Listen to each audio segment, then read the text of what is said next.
our deepest fear. You make the broken heart rejoice. In you we find our voice. We lift you high above the skies. With every breath our praises rise. Your love, it never fades away. We worship you both night and day.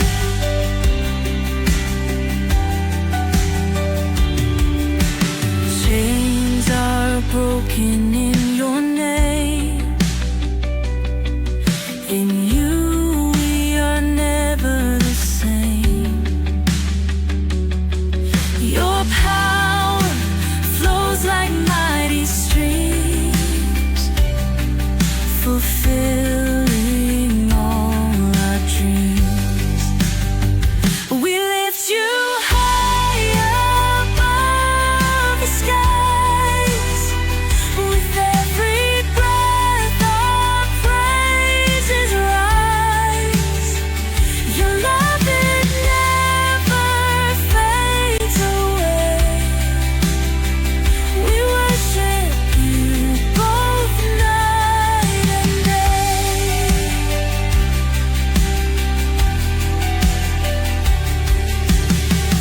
Your name is power, life, and peace. By your word our fears release. You are the hope that fills our soul. In you we find our goal. We lift you high above the skies. With every breath our praises rise. Your love, it never fades away. We worship you both night and day.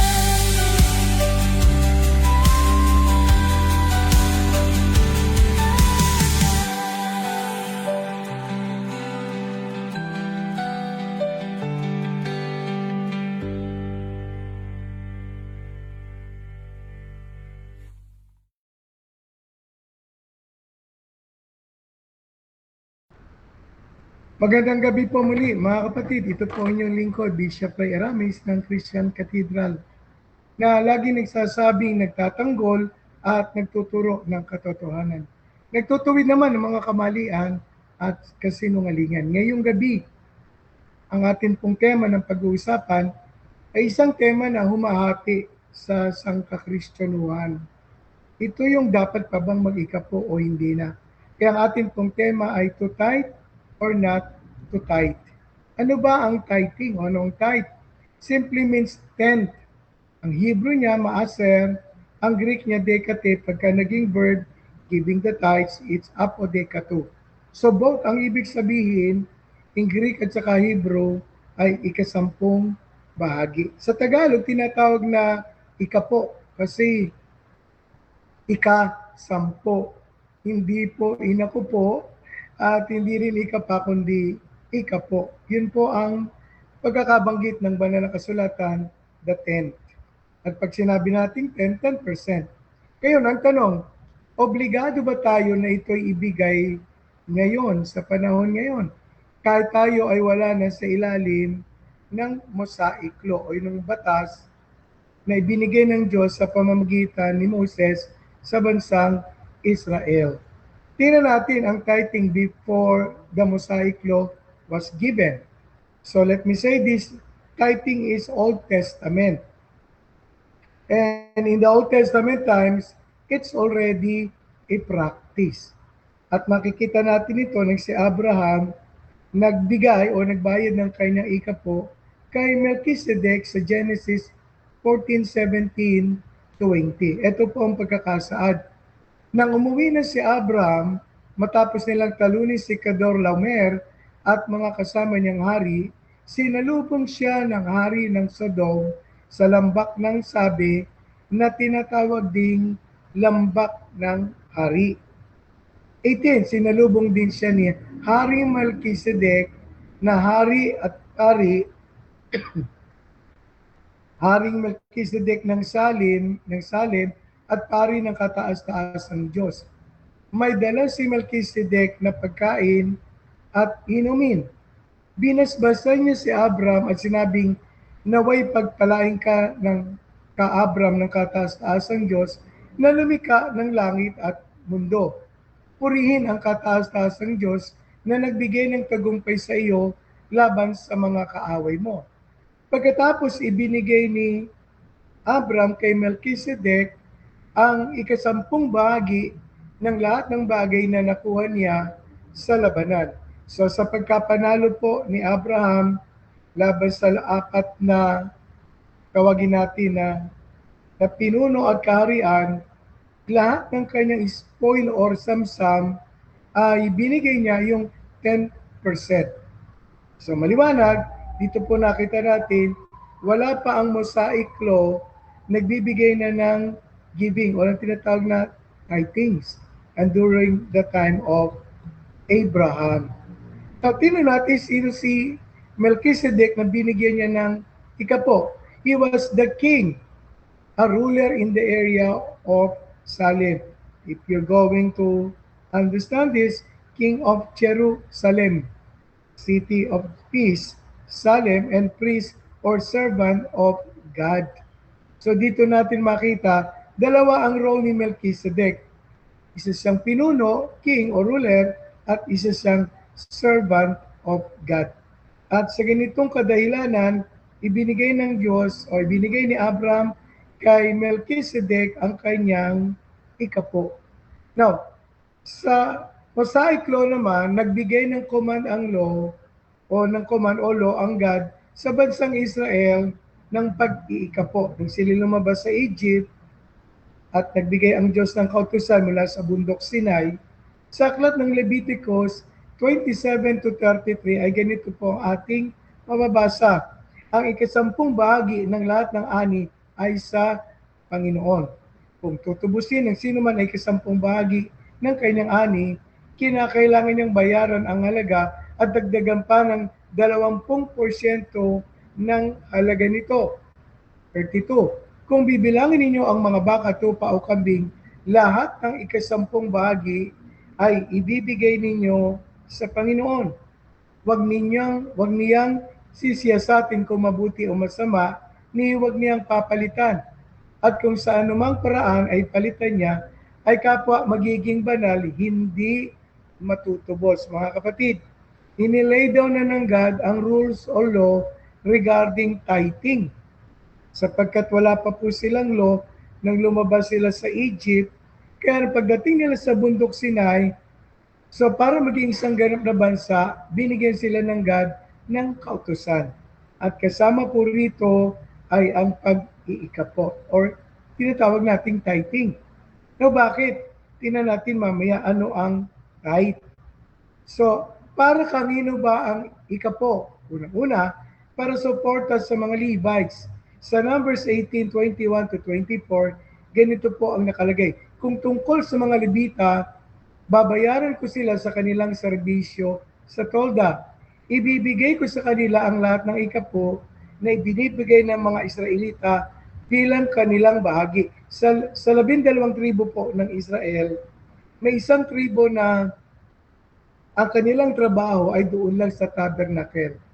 Sila ay full-time in the spiritual ministry sa teachings at saka doon sa temple. So, sabi ng Panginoon, ang tribong Levita, ang para sa kanila, dahil hindi sila mag-work, ay kailangan sila po ay makatanggap ng 10% galing sa 11 tribo ng bansang Israel.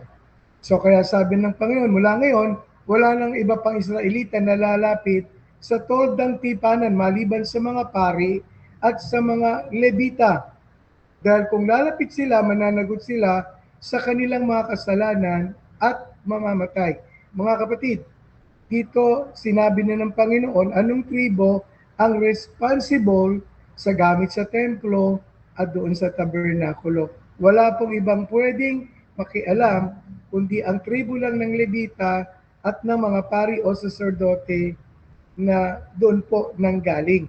23. Ang mga Levita ang responsable sa mga gawain sa toldang tipanan at mananagot sila sa kanilang magagawang kasalanan laban dito.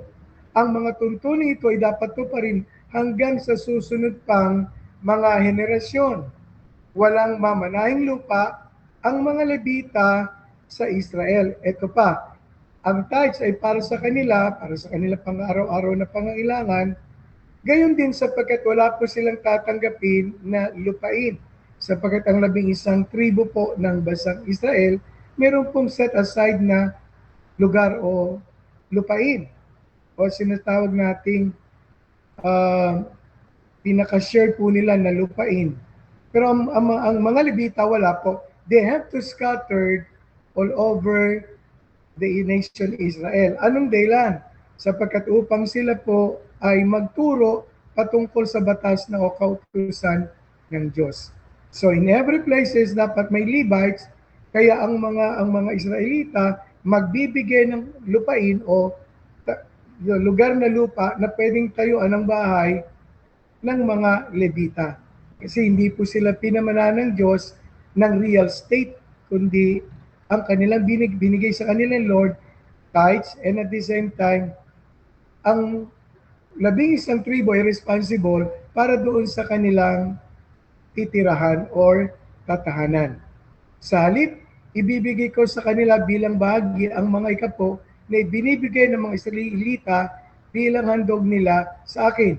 Yan ang dahilan kung bakit sinasabi ko na ang mga Levita ay walang mamanahing lupa sa Israel. So for them to survive and for them to live well off gaya ng 11 tribo, yung 10% o ikapo ng 11 tribo ay mapupunta sa tribo ng mga Levita. Pangalawa, ang tithe ay para sa mga hirap sapagkat every 3 years ay kinakailangan itabi po nila yung tithes para sa mga mahirap. Deuteronomy 14:28 and 29, sa katapusan ng bawat 3 taon, tipunin ninyo ay 10 bahagi ng ani ninyo sa taong iyon at dalhin ninyo ito sa pinagtataguan nito sa mga bayan ninyo.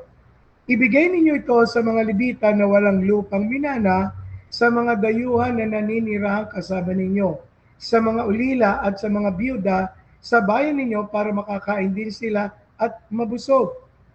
Kung gagawin niyo ito, pagpapalain kayo ng Panginoon na inyong Diyos sa lahat ng ginagawa ninyo. Mga kapatid, nakita natin ang kabutihan ng ating Panginoon.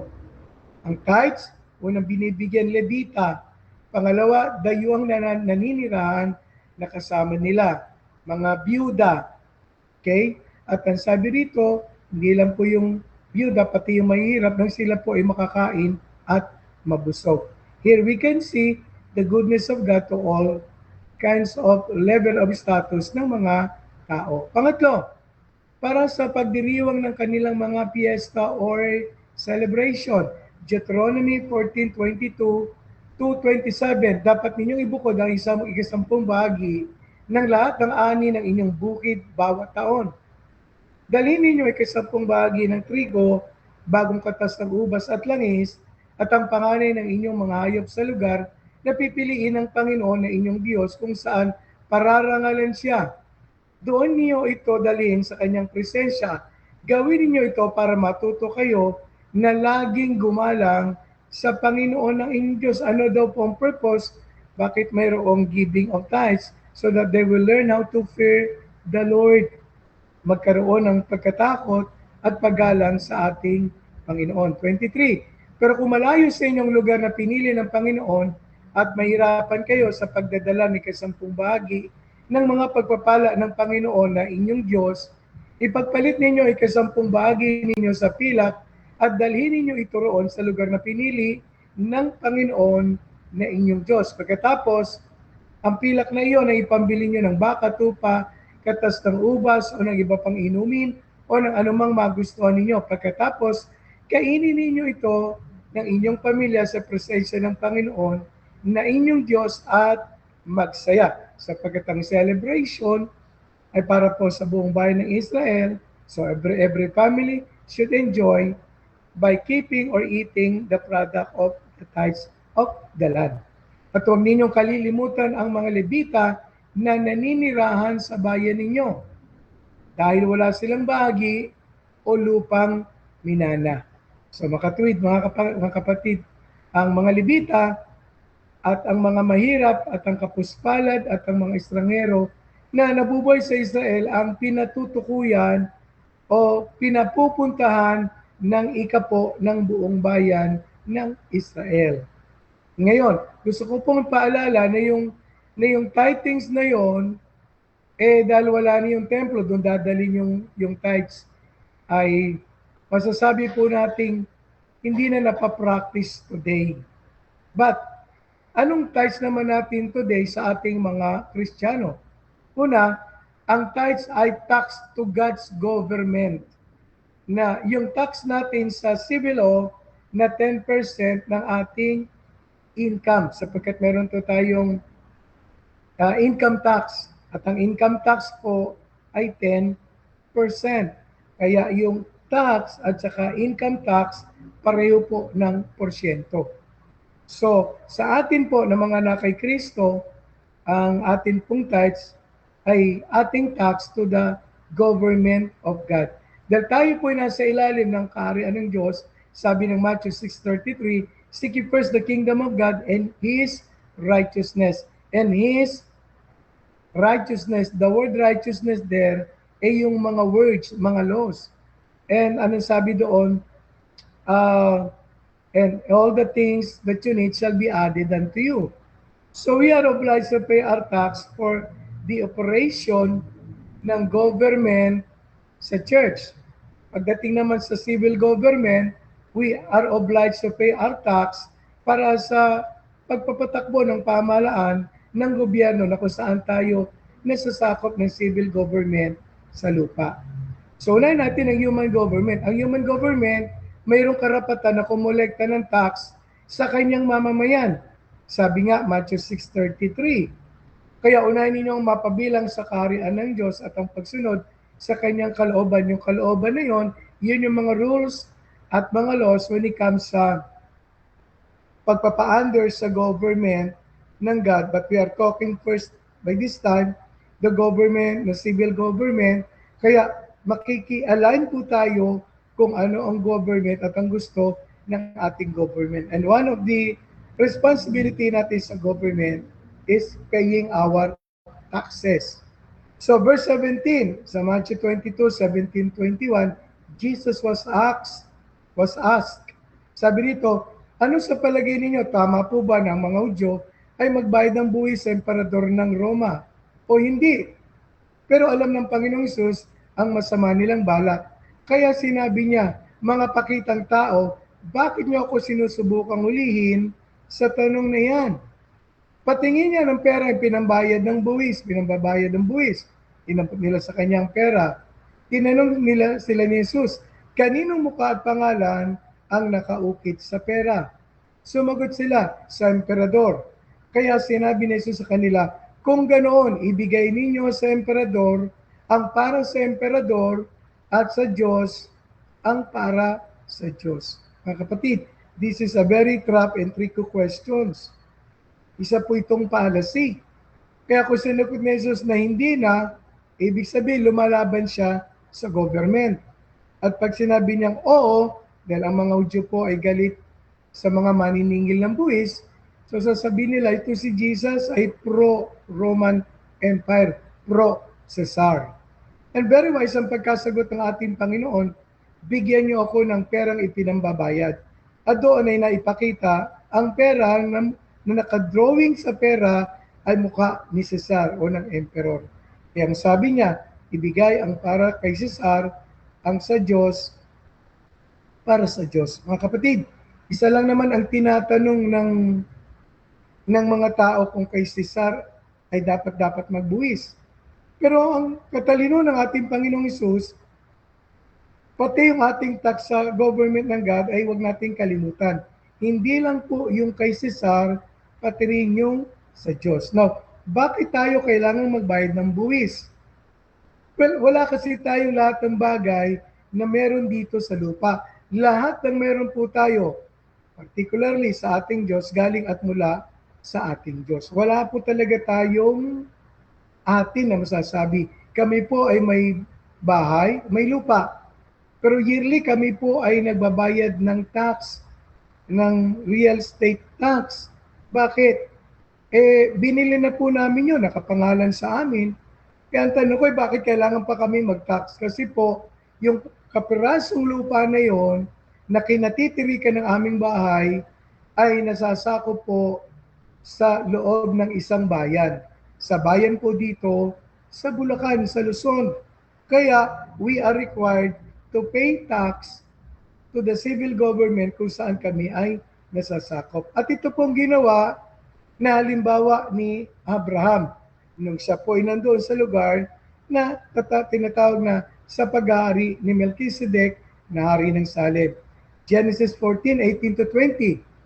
Sinalubong din siya ni Haring Melchizedek ng Salem, pari ng kataas-taasang Diyos. He is a king and he is a priest. Dalawa po yung role ni Melchizedek dito. King, a ruler of the land.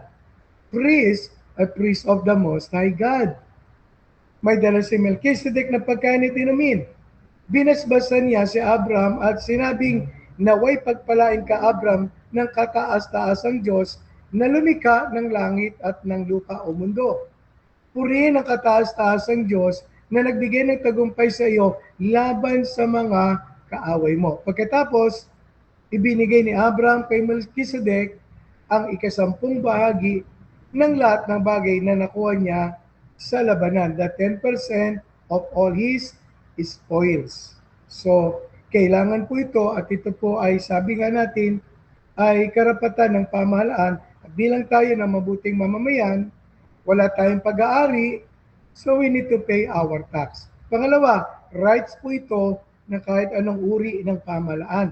Bagamat may mga pamahalaan na hindi na nagre-require ng income tax sa kanyang mamamayan kasi mayaman na, pero any government, any form of government ay require na kumuha ng 10% na tax sa kanyang mamamayan o tinatawag na 10% na income tax. Sapagkat ang government ay hindi po makakatakbo o makakapag-operate ng walang budget. Kaya yung lahat ng operation po nila nanggagaling hindi lang po sa ating income tax to all the taxes na kinukuha po sa atin ng pamahalaan. Nandyan na yung tinatawag nating real estate tax. Nandyan na rin po yung kung ano business tax. At kung ano-ano pang mga tax na kinukuha po sa atin ng pamahalaan para ang government natin makatakbo sa lahat ng kanyang mga proyekto. So, sa income tax, may rights ang government na kunin ang 10% sa kanyang mamamayan. In the Philippines, we give 12% at hindi lang yung 10% sa ating income tax, yung 12% sa iba pong mga taxation. At ginawa po itong batas nung panahon ng Pangulong dating Fidel V. Ramos na kailangan ng kanyang panahon na madagdagan ang kanya pong operation para makatakbo, kailangan dagdagan ng 2% tax. At ito po'y naging legal na.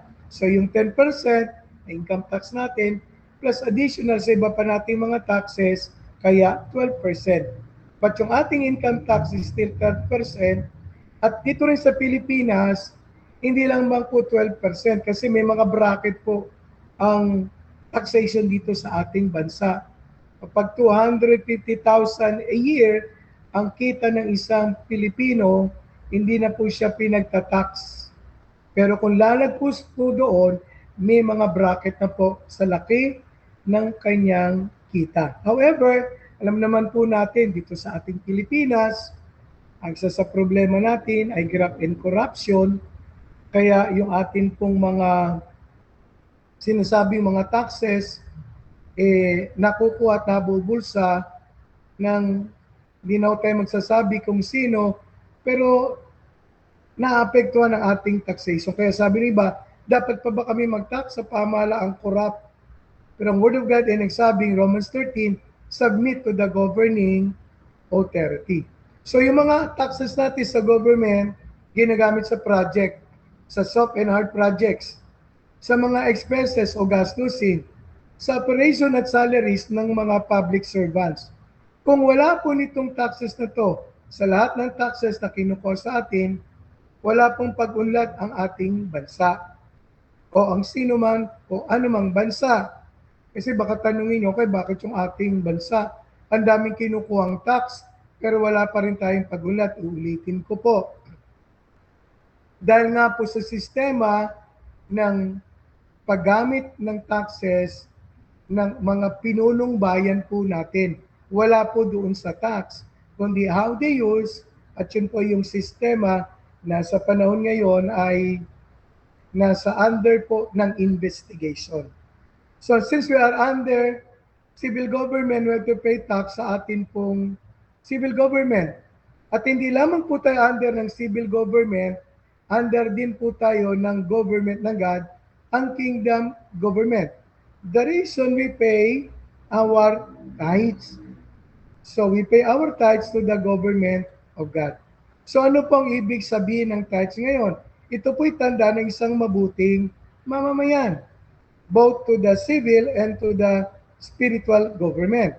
Romans 13, 1 and 6 and 7, magpasakop kayong lahat sa mga namumuno sa pamahalaan, sapagkat ang lahat ng pamahalaan ay nagmula sa Diyos at siyang naglagay sa mga namumuno sa kanilang pwesto.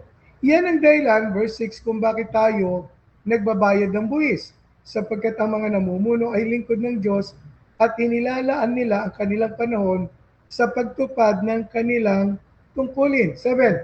Kaya ibigay ninyo ang nararapat ibigay. Bayaran ninyo ang inyong mga buwis.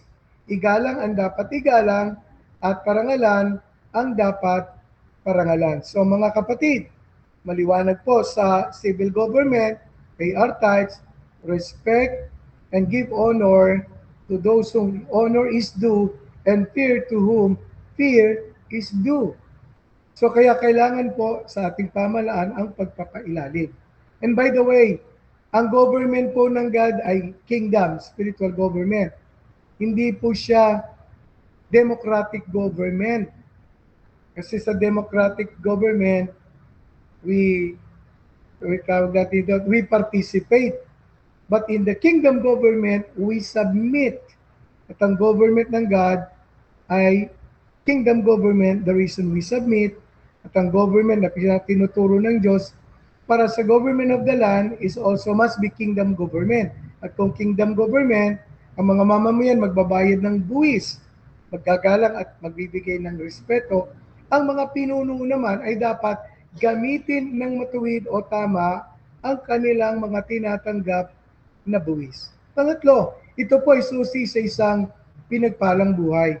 The reason why God gave the command to pay tithe, Malakay 3:10. Pero ngayon, inahamon ko kayo, nasubukan ninyo ako, sabi ng Panginoon, ang Panginoong makapangyarihan, dalhin ninyo ng buo ang inyong mga ikapo sa bodega ng templo upang magpaikain sa aking templo.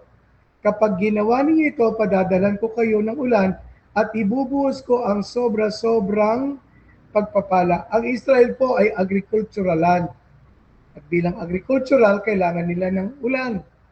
At ang sabi doon, kung dadali natin ang ikapo, there will be meat in the house. So doon sa templo, may isang room doon o bodega na doon dinadala po ang ikapo. Anong dahilan? Para ito naman po ang magiging pagkain at kapakinabangan ng mga Levita at mga pari na doon po ay naglilingkod sa templo. Kaya kung walang pagkain sa loob ng templo, makita natin, pag binabasa natin ang 2 Kings, 1 King, pag ang hari ay unrighteous, sinasara templo, nagtatrabaho ang mga Levites. At dahil doon, ang bansang Israel walang pagpapalang natatanggap mula sa kalangitan. Bakit? Sapagkat isinara nila kanilang puso sa Panginoon, sapagkat yung paghahandog, walang maghahandog kasi ang mga Levita, busy sa kanila pong paghanap buhay, kagaya ng panahon ni Governor Nehemiah. So, tandaan natin sa taong tapat ang biyaya ng Diyos ay higit pa sa sapat. Halimbawa, nung ako po inapunta sa London, noong year 2008, alam niyo po ba doon maraming taxation? Sabi ng pastor na nag-invite sa akin, alam mo, Bishop, problema dito, napakarami naming tax. Pero ito naman po ang kapakinabangan ng mga tao kapag sila ay nagtatax. Yung mga bata po, bata pa lang sila, sabihin natin mga preschool student, hanggang high school po, libre po ang pag-aaral. Walang tuition fee. Ang tuition fee po, pag nag-college na sila. At kung wala pa ring budget, meron silang program na study now, pay later plan, na magbabayad ka lang pagka ikaw ay naghahanap buhay na. Libre po ang medical check-up at ang gamot doon sa London. Ang mga senior, libre po ang housing, ang allowance, ang medicine, ang hospitalization, at libre na rin po ang transportations para sa mga senior. Kaya na ako po nakipag-usap sa isang senior doon, sabi ko, tay, hindi ba kayo uwi sa Pilipinas? Sabi niya sa akin, Bishop, pag umuwi ako sa Pilipinas, malamang doon ako mamamatay. Kasi sa atin po dito, may bayad ang hospitalization. At minsan nakikipag-away pa yung ating mga senior sa kanilang 20% na rights sa mga establishment po. Minsan hindi naman 20% ang binibigay 10% lang o kaya 5% lang. Rights po yun ng ating mamamayan dito Pero sa London po, babayaran mo yung kinain mo, pero yung mga tax po doon, libre na. At ang maganda doon, tatanda ka, kung wala kang bahay, ikaw ay payer ng tax, wala kang bahay, bibigyan ka po ng tirahan. At meron ka pang monthly allowance para panggasto sa pambayad sa gas at pambayad sa kuryente at allowance na rin sa pagkain. Ang mga babae po doon pag nabuntis, sa araw na siya mabuntis o siya po ay nagdadalang tao, padadalan po siya ng government araw-araw hanggang sa makapanganak, libreng gulay, libreng prutas. Dito po sa atin lawit na dila, tulo na laway na mga kababaihan po natin, na mga nanay, wala po tayong libreng prutas, libreng gulay. At isa pa po doon, okay nandoon, kinumpit ko, bibigyan po sila ng allowance na sa halaga natin ay about 50,000 pesos. Libre po yun, bigay ng government na gusto niyang sandalhin sa panahon ng kanyang pagsisilang ng sanggol. Sa ospital, libre po ang kanyang panganganak at kung cesarean operation, libre din po pati po yung medication o medicines. Kung asawa, kung uuwi na, walang sasakyan, walang asawa, ipapauwi po siya ng ospital. Bayad yung transportation. Bakit? Maraming ang tax sa London. Pero mga kapatid, ang nakikinabang ay ang kanyang mamamayan. Ngayon, ang giving naman natin sa Diyos, hindi tayo nagbibigay nagpipay ng tax kasi under tayo ng Mosaic Law. Tapos na po tayo sa Mosaic Law at hindi naman tayo under ng Mosaic Law. Ang ating pong pagkakaloob ay sa pagkakaloob nung ating father in faith na si Abraham. At tandaan natin, siya na gumagawa ng mabuti, lalo na ng pagbabayad ng buwis, ay aani ng gantimpala o katampatang gantimpala. Para po yan kasing law. Halimbawa, yung law of gravity, lahat ng ihitsa nyo sa taas, babagsak, pababa. At kung ayaw nyong maniwala, nakakatakot man, pero pag tumalong kayo sa ikasampung palapag, hindi po kayo babagsak pataas. Sigurado po ang bagsak nyo pababa. Kasi yun po ang tinatawag na law of gravity. Yung universal law naman, kung ano tinanim mo, aanihin mo. So universal law po ito. At wala po itong pinipiling bansa, tao o wika. Kung anong ginawa mo, what you sow is what you reap. You bless the government. You bless the work of God. In return, God is going to bless you. Naman ang dapat natin gawin? Di magsisipo tayo doon sa mga ang paniniwala, hindi na dapat mag-tithes. Hindi naman po tayo sisingilin ng ating Panginoon sa hindi mo na bayaran o hindi mo na ibigay. Ang Diyos po natin ay mahabagin at maunawain. At meron po siyang amnesty. And then after that you repent, you start giving your tithes to God, paying your tithes to God as a faithful servant of God or say faithful citizens of His kingdom. Tandaan po natin, mabuti po ang ating Diyos. Kailanman, hindi po siya nagkulang. Pangalawa, don't also forget to give your offering. Ang tithes ay tax to the government o operation ng house of God. Kasi hindi naman po nawala yung mga workers of God eh. Old Testament, mga Levites, sa present day today, yung mga nandun sa local church, yung mga ministers, yung mga full-time workers. So kung wala naman po tayong pagkakaloob o pagbibigay ng ating tithes o pagbabayad ng ating tithes, saan tayo magbibigay ng allowance sa kanila? At hindi naman po lahat na nagpapastor mayaman. Kung mayaman na. Pero tandaan po natin, sabi ng Panginoon, kaya binigay ang Malakay, though we are not under the Mosaic law ng Malakay. Pero tingnan natin ang ganda ng Malakay. I will open the windows of heaven and for blessing that your room cannot cannot fulfill or cannot accommodate them. So offering po is part of worship. Ano yung tithes? We pay. Ang offering, we give. Kasi bahagi ng pagsamba. Psalms 96:89. Ibigay ninyo sa Panginoon ang mga papuring nararapat sa Kanya.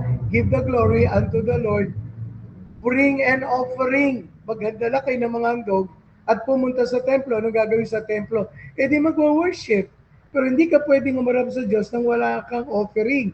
At ang una nating ino-offering today ay yung ating mga awitin, handog, papuri at pasasalamat sa Kanya.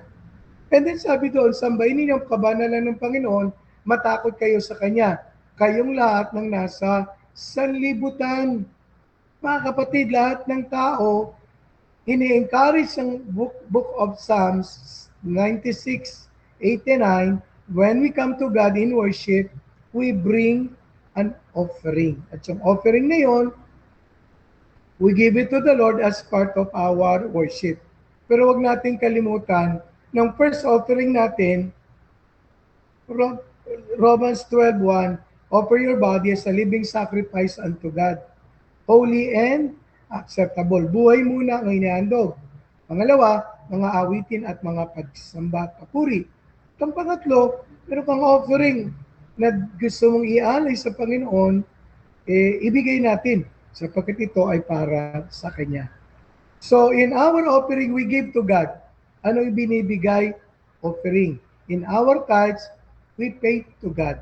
We pay it voluntarily. Kasi yung word na pay, parang obligasyon. Pero kung mabuti kang mamamayan, because you're a good citizen, you pay to the government of the land, sa civil government. If you are a good and obedient citizens of heaven, you give it with love. You pay it with love because you love the people inside the house of God, inside the temple, and then you love the minister inside the local church or inside the house. So tithing is no longer mentioned in the New Testament. Sabi ng iba, Bishop, hindi na po nabanggit sa New Testament ang tithing. Oo naman.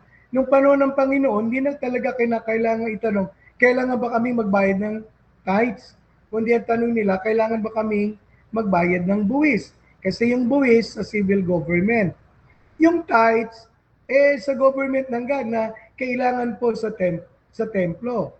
And by the time, they were already paying tithes. Wala po kayo makikita sa New Testament na inalis ang tithing. Ang inalis lang po yung templo. Pero di na tayo magta-tithes, mga kapatid. Ang templo ngayon is the local church, the Christian church. So doon natin dinadala yung ating tithings. Kaya kung wala kayong local church, wala nga kayong pagdadalan. Pero kung kayo mabuting anak ng Diyos, dapat kayo po ay nasa isang Christian church o local church. And then doon tayo sumasamba, doon tayo nagdadala ng ating tithes, doon tayo nagdadala ng ating offering. Bakit? Kasi we submit to the leadership of the priest or the pastor o minister na nandoon. So kaya sasabihin nila, wala naman sa New Testament. O de sige, eto. Paano po pagbibigay sa New Testament? Naku, sa Book of Acts chapter 2 po, ang binibigay kabuhayan, ari-arian. At dito po natin nakita, pumasok si Ananias at si Sapphira, nangako, ibibigay ang kanilang mga properties. Aba, nung maingkas na, nakita nila napakalaki pala. Itinago ang ilang bahagi. Kaya sabi ni Peter, ito lang ba talaga pinagbilan? Opo. At ang sabi ni Peter, ba't kayo nagsinungaling sa Holy Spirit? Hindi kayo sa Holy Spirit o sa tao nagsinungaling, kundi sa Diyos. So ang pagsisinungaling lang sa Holy Spirit ay pagsisinungaling sa Diyos. And then both morning and afternoon service, yung pong mag-asawa ay namatay. At hindi rin sinabi ng Panginoon na wag na kayo magta-tithes ha, kasi pinipilit ng iba, wala sa New Testament. O Matthew 23:23, sabi ni Jesus, wag niyong kalimutan mag-tithes, pero wag niyong kakalimutan ang pinakamahalaga. Hindi tithings ang mahalaga, kundi ano ang pinakamahalaga? Yung tinatawag na faith, mercy, and justice. O Matthew 23:23, nakakaawa kayong mga tagapagturo ng kautusan at mga pariseyo. Kayong mga mapagkunwari, ibinibigay nga ninyo kahit ang ikapo ng inyong mga pampalasa. Ngunit hindi naman nyo sinusunod ang mas mahalagang utos tungkol sa pagiging makatarungan. Mga kapatid, ang mga scribes, ang mga Pharisees, nagbibigay ng kanilang tithes. Pero nalimutan nila ang pinakamahalaga sa kautusan. Hindi po ang tithing, kundi ang righteousness, kundi yung tinatawag nating judgment, mercy, and faith. Pero kita natin gano'n sila kahigpit mag-ikapo.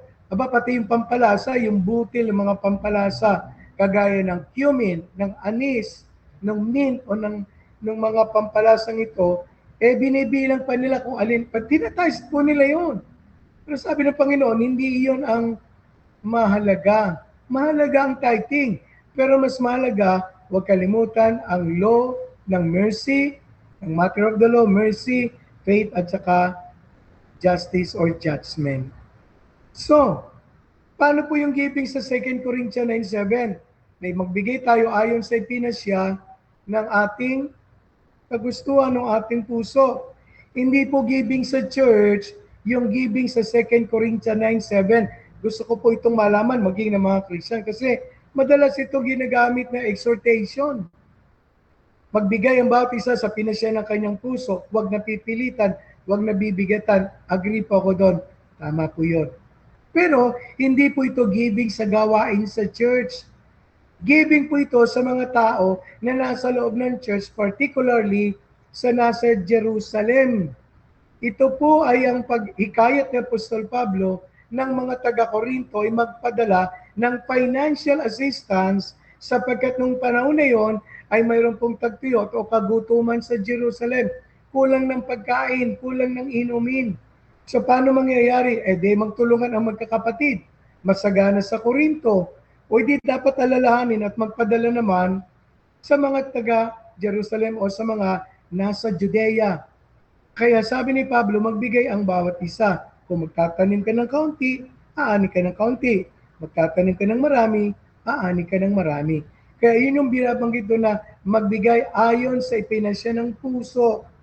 Okay? So pag tinanong natin si Apostol Pablo, kaya tinatawagan niya ang mga taga-Korinto na tumulong sa pangangailangan sa mga kapatiran sa Judea.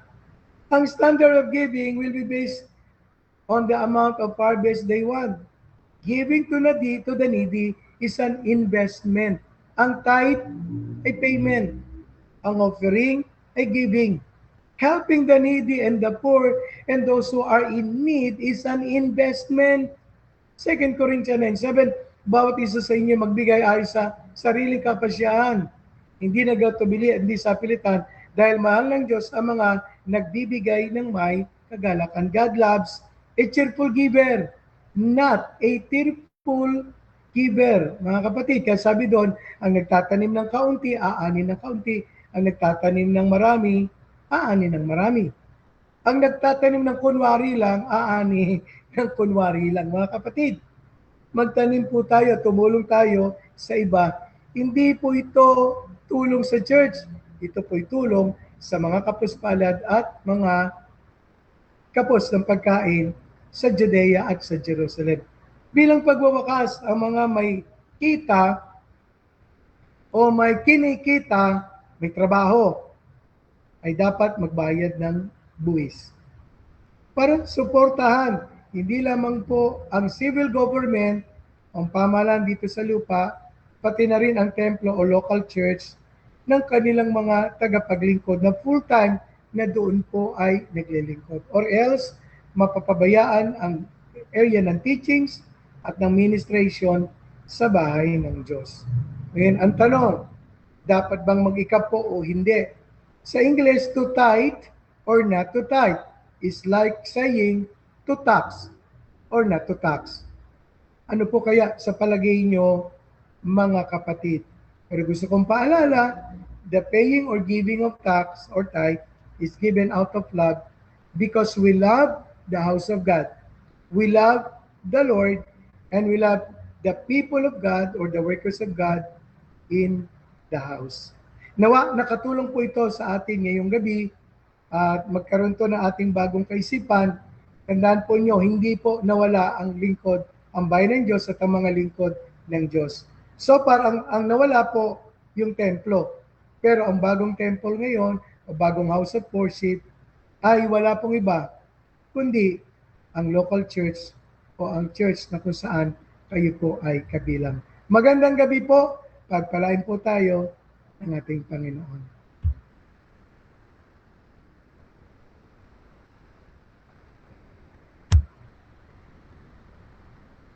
Tapos na ako, Bro Russia.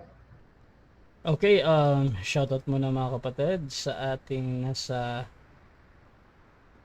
live. Fix ko lang yung screen. Okay. Ayan, so shoutout muna mga kapatid sa ating nasa live. Nandiyan si Tudora Bernard. Watching daw siya kay Ruby Reyes, kay Ladbars, kay Ate She. Shoutout din kay Sally Eramis. Dito din kay Ross Colante Santiago. At kay Emmy Alfonso. Siyempre yung aking mga sister dyan. Shoutout sa inyo. Kay Apologist. Okay. Shoutout din kay Jane Rose Adelis. Dito din kay Sally Eramis. Ayan. Hanap tayo ng question. Ayan, question dito. Sabi ni Apologist, hermeneutics mo, tagpi-tagpi, sino ang mga nagpakitang tao?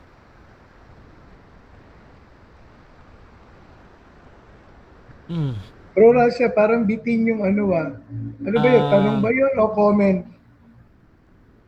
I think comment to. Okay. I think Sagutin ko comment na to rin. kasi Oo. mahaba siya actually, pero parang sinasagot na niya yung tanong niya.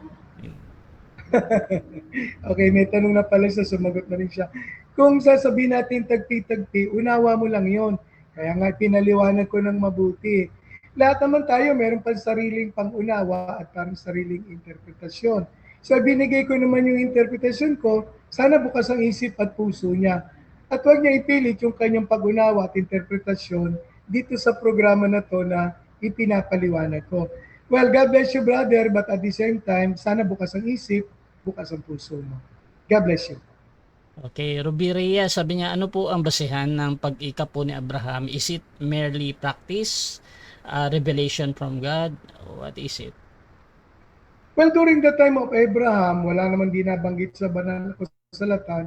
Upon my search, there were already taxation during his days. Ang binigay niya yung kanyang 10% na spoil dahil si Melchizedek ay king o ruler of Salem. So yung ating income tax na 10%, binibigay natin sa ating civil government, sa ating namumuno sa lupa. Pangalawa, yung tithes is given bilang servant of God or servant of the Most High, high priest of the Most High. So yung dalawa na yun ang kanyang basehan. At maaaring sabihin natin, bakit isang beses lang po? Tandaan natin na si Abraham ay roaming, nomad siya eh. Nag-aalaga siya ng mga hayop kung saan-saan siya napapadpad. Pero ang maganda kay Abraham, dahil meron siyang tinatawag na na-receive na pagpapala, yung kanya na-receive na 10%, ibinigay niya sa hari na kung saan nandoon siya nung time na yon na nakakasakop sa kanya. Kangino? Kay Melchizedek, King of Salem. Kaya binanggit doon yung description ni Melchizedek, hari ng Salem, sacerdote ng kataas-taasang Diyos. Sa hari ng Salem, binigay niya yon kasi hari siya. Tithes bilang servant of God or servant of the Most High. Sa isang tao, nandun yung dalawang title, King and High Priest. So, during those days, practice na yung pagtatax at pagtatides na ginawa ni Abraham. So, yun ang ating katugunan, Bro Rasha. Question dito, pag nagtatithe ba, aarugain ba ng mga church sa ating panahon ang mga kapospalad o mga babaeng bao ba yun? Sabi ni Emmy Alfonso. Dapat, kasi nakalagay sa Word of God binilin din to ni Apostol Pablo, I think binanggit din ito ni James at binanggit din ito ni Apostol Pablo, na ang tunay at dalisay na relihiyon kumakalinga sa mga balo o walang asawa. Dapat ang church, ang Christian church, tumutulong sa pangangailangan ng mga kapuspalad. Okay? Pero it doesn't mean na tumutulong, save na yung church.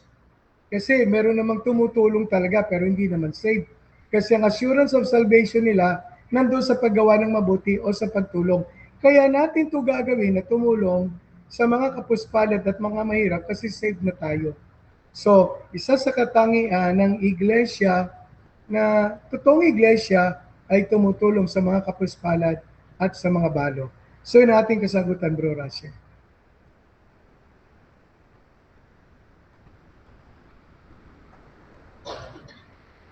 Question dito,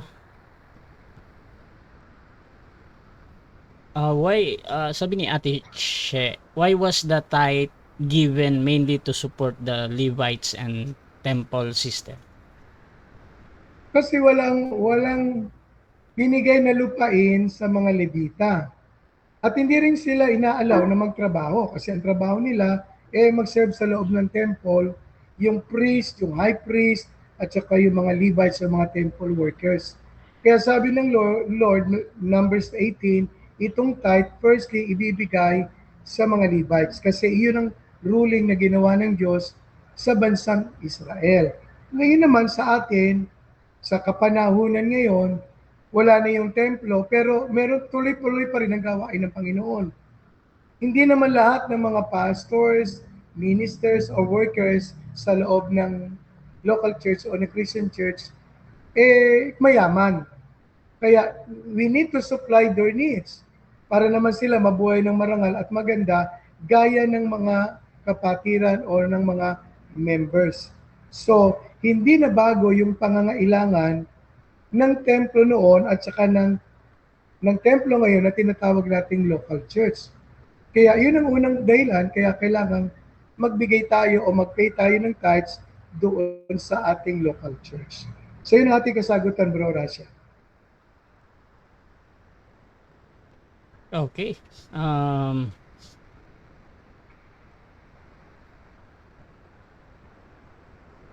Question dito or comment, tithe is not tax to civil law. You are wrong. Saan sa Bible yan? Question mark. Ang tax ay sa civil government. Pinagbabayad, actually sa atin nga ditong bansa, maabot tayo ng 40+% ang taxation. Kasi magbabayad ka ng income tax, magbabayad ka ng real estate tax, magbabayad ka ng business tax. Aba, pagka hindi mo ginawa yan, you are against Romans 13 and you are against the government of the land. Kaya let me say, the young godfather ng Amerika, hindi siya na bilanggot, nakasuhan dahil sa kanyang ginawang mga criminal case. Ang kanyang ginawa ay ang hindi pagbabayad ng buwis, si Al Capone. At ang hindi pagbabayad ng buwis is a criminal act. Kaya kung sasabihin mo hindi ka dapat magbayad ng tax sa human government, kapatid, you are making yourself under trouble kasi you are against the government of the land. Pag naman ikaw ay nagtatax, you're giving to the needs and the support of the local church. Yung iglesia na kaaniban mo. Ang problema ko malamang wala kang kinaanibang iglesia o Christian church. Pangalawa, pagka hindi ka nagbayad ng tax, so dapat kang magbayad ng tax. Baka magaya ka kay Al Capone na namatay sa bilangguan sa kaso ng tax evasion. Yun ang ating kasagutan, Bro Rasha. Siguro yung mga last question galing sa akin. Okay. For example, dito sa bro, ginagamit nila itong Mateo 23 verse 23. Sabi dito, you pay tithe of mint and anise and cumin and have neglected the weather matters. This you ought to have done without leaving the others undone. Question dito, si Jesus ba dito talagang nagpo-promote na dapat mag-tithes? Ay oo, kasi practice nila yung bilang mga Hudyo. Si Jesus ay Hudyo eh. Kaya kinorek niya yung mga skriba, mga Pariseo na talagang sobrang strict when it comes sa Judaism law. At ang isa doon ay yung paying the tax o paying the tithes. So sabi ni Lord, ang higpit-higpit ninyo sa tithing. Pati panlasa, yung pagkain, na panlasa sa pagkain, itinatize nyo. Yung anis, yung cumin. Ay siguro kung merong paminta, yung bilang ng butil ng paminta, binibilang nila para i-tithes kay Lord. Sabi ni Lord, hindi yan ang mas mabigat. Ang mas mabigat, justice, mercy, and faith. Huwag nyo kakalimutan na sa pagbibigay ng tithe, ibigay din ninyo yung pinakamahalaga. So hindi sinabi ni Lord doon na wag na kayo mag-pay ng tithe ha, basta mag-practice lang kayo ng justice, ng mercy, at ng faith. Ay hindi. Ang sabi ni Lord, upon giving your tithe, ng lahat ng mga pampalasa, huwag ninyo kakalimutang ibigay ang pinakamahalaga, justice, faith, and mercy. So yun ang ating kasagutan, Bro Rasha. Okay, another question bro. Pag ang Kristiyano ba magta-tithe, bibigay sa pastor or kung ano man, nagkakasala ba siya or hindi naman? Magbibigay o hindi magbibigay, Bro Hindi, Rasha? magbibigay siya. Kung magbibigay siya, na parang i-decide lang na mag-tithe ako tapos Okay. magkakasala ba yung tao? Ang tithes ibinibigay doon sa kabangyaman ng church, hindi kay pastor. Pag kay pastor, iba yon. Love gift na ang tawag doon o kaya bilang tagapagturo, natuwa sa iyo, yung tagapakinig, maraming natututunan, gusto kang i-bless, hindi yung manggagaling sa tithe, manggagaling yung sa kanyang pansariling bulsa as an investment because you as a man of God. Siguro, next time, pag-usapan natin, ano yung mga giving sa banal na kasulatan na nagbibigay ng blessings. So, hindi siya nagkakasala kung i-bless niya, magbibigay ng love gift kasi tawag dyan na love gift, gift na may love, as a form of investment, hindi ito tithings. Dahil yung tithings, dapat ibibigay sa local church. Hindi doon sa pastor o sa ministro o sa workers o sa leader. Kung ibibigay niya ito, hindi dapat kukunin sa tithes. At hindi tithes ang ibibigay. Kundi ang ibibigay niya ay yung blessing na gusto niyang ibigay doon sa ministro o lingkod ng Diyos. Kaya doon sa mga ginagawa po ito na nagbibigay sa lingkod ng Diyos, kinuha sa tithes, mali po yun. Ang tama po ay dali natin sa kabangyaman ng church o ng Christian church, ng local church. And then kung gusto mong pagpalain yung pastor o nag-bless ka sa lingkod ng Diyos, then give it out of your own sacrifice or in investment. Pangalawa, gusto ko na rin paalala, Bro Rasha, kasi iba, nagbibigay para raw pagpalain ng tithes. Kaya iba, sobra-sobra binibigay. Hindi lang 10%, iba 10, 20%, 30%. Mga kapatid, ang tithes at saka ang tax, pareho pong 10%. Kaya yung tax to the local government, to the civil government. Yung ating tithes is to the government of heaven. 10% lang pong hinihingi. Huwag na po nating dagdagan. At kung magbibigay tayo, ilagay po natin yun sa offering. And by the way, ang nagta-tithes lang yung may trabaho, may kita. Yung walang trabaho, offering na lang as you receive the cause or the blessing. Doon ka magbibigay. Walang percentage ang offering. Ang may percentage po ay yung tithing, yung taxation. Kasi required nga po yan ng government, whether heaven or whether it is as a spiritual government. So yung ating kasagutan, Bro Rasha. Okay, siguro last question, bro. For example, bro, Okay. you will commit na magbigay ng tithes. Tapos, for some reason, yung calculation mo ay mali, kulang ng something 9.8 lang siguro, or baka din sumobra 10.1, so hindi na yung tithes or 11% na. Okay. Pero sa calculation mo, tama yun ba? However, technically, dapat sobra yung binigay mo or kulang ba? Nagkakasala ba yung tao na yon na nagkulang sa tithes dahil doon sa maling pagkalkula niya? Oo, sa calculation niya, sumobra at kinulang. Kung ginawa niyo ito out of ignorance, hindi siya nakakasala, Bro Rasha. Sayang, kaya lang sana may partner siya na magko-compute nung kanyang salary, na doon sa salary niya, ilalabas yung 10%.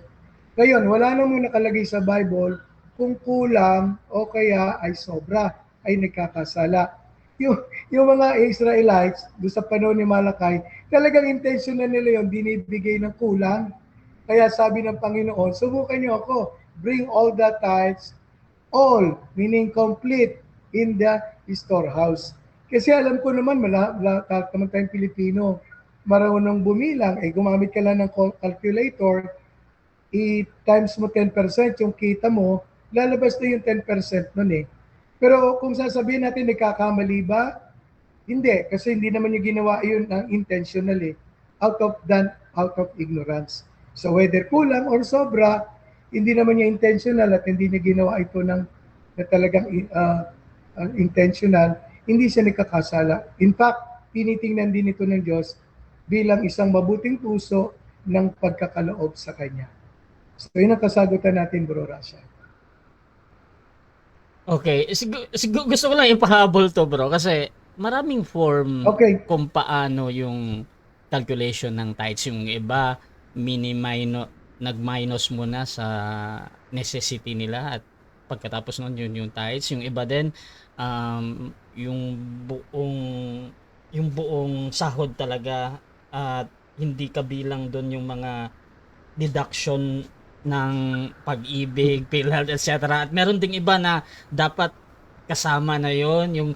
Meron bang parang standard, lalo na ngayon na talagang yung sahod natin, pera siya, hindi siya parang, kasi kung bigas, alam natin, yung 1 kilo, so syempre yung 10 grams. So, sa mga ganyan, ano ba yung parang rules dyan? Ang rules, pag may negosyo, Bro Rasha, negosyo yan kumita ka. Halimbawa, kumita ka ng 10,000. Ilaless mo muna yung mga expenses mo kasi negosyo yan eh. And once na maless ang expenses, yung matira, doon ka pala kukuha ng 10%. Now, sa mga may bahay naman na tumatanggap ng cash, ako sinasabi ko, 10% of the cash you received. Yung amount na money na cash na na-receive mo, and then you pay the tax. Yung iba naman, sobrang higpit kung ikaw ay empleyado, kasi sabi nila kukunin pa yung ano diyan, yung tawag dito, yung mga like Pag-ibig, SSS. So, kino-compete pa nila yon. Ako sinasabi ko, madali lang. Huwag na nating pahirapan. The amount you receive na binigay sa iyo, doon ka na magpipay ng tithes o ng 10%.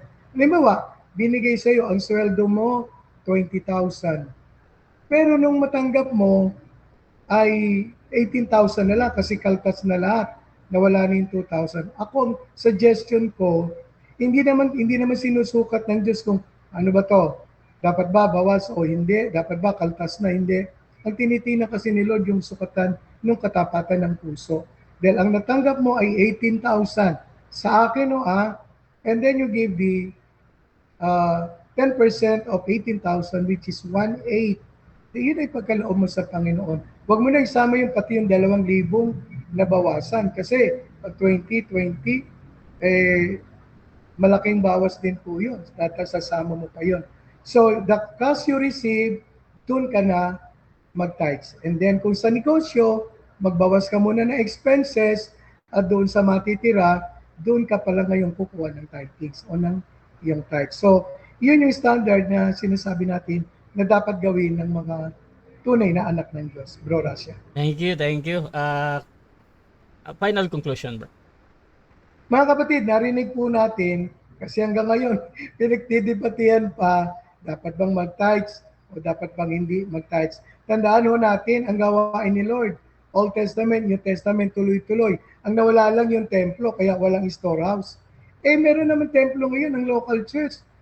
Nandiyan ang mga tagapagturo, nandiyan yung mga manggagawa ng Panginoon, na kaya tayo nagpipay ng tithe is because we love the Lord, we love our church, and we love our workers in the house of God. Hindi na po dapat pinagkakalunan yan eh. Kasi nga, ang 10% tax to the local government, ang tithe, ay naman na po ang ating tithes or tulong para sa lingkod ng Diyos, given out of love and voluntarily kagaya ng ginawa ni Abraham. Samantalang sa local government, wala kang choice. Ano yun eh? Compulsory yun. You have to pay your tax. Gaya po namin. Every year, nagbabayad kami ng tax doon sa aming lupang binili na amin na, nakapangalan sa amin, nagbabayad pa rin kami ng real estate tax. Bakit? Compulsory yun eh. Siguro naman sa gawain ni Lord, mahal natin ng Diyos, mahal natin yung iglesia na ating kinabibilangan, mahal natin yung mga manggagawa na nandoon. Kaya out of love, we give our tithe to bless the work of God, to bless the workers of God. Hindi nga ang Diyos ang tumatanggap noon. Kasi ang tumatanggap doon, nakikinaban ang mga lingkod ng Diyos. In doing that, the Lord is going to bless you sapagkat ang ginawa mo sa lingkod ng Diyos ay ginawa natin sa ating Panginoon. Nawa, naging malaking tulong po ito ngayong gabi. Kung tayo dapat mag-tithes o hindi, nasa sa inyo po. And I pray doon sa mga mag-iikap po o tithes, the Lord bless you more, the Lord bless you more. At doon sa mga hindi, maging bukas po sana ito, maging dahilan para pag-usapan, pag-aralan natin, dapat ba o hindi dapat. Kagaya nga ng aking huling tanong, to tithes or not to tithes is like to tax or not to tax. Magandang gabi po sa ating lahat at God bless you all po. God bless you all. Okay, so dyan nagtatapos mga kapatid ang podcast ni Bishop Eramis. So again mga kapatid, sa mga bagong nakapasok dito, nag-change kami ng schedule every Tuesday na mga kapatid, 7 PM yan. At magpo-post kami ulit ng mga next na topic mga kapatid. So you can follow Rasha Vista dahil dito ko laging nagla-live sa podcast ni Bishop Eramis. At also mga kapatid, doon sa mga magre-replay dito, huwag kayong mahiya magtanong dahil sisikapin ni Bishop Eramis na sagutin pa ang inyong mga question mga kapatid about this topic. So maraming salamat. This is Admin Rasha ng Rasha TV and we're out.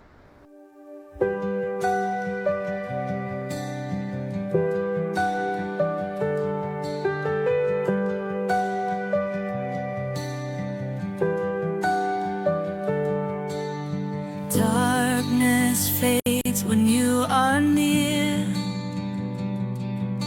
Your light breaks through our deepest fear. You make the broken heart real.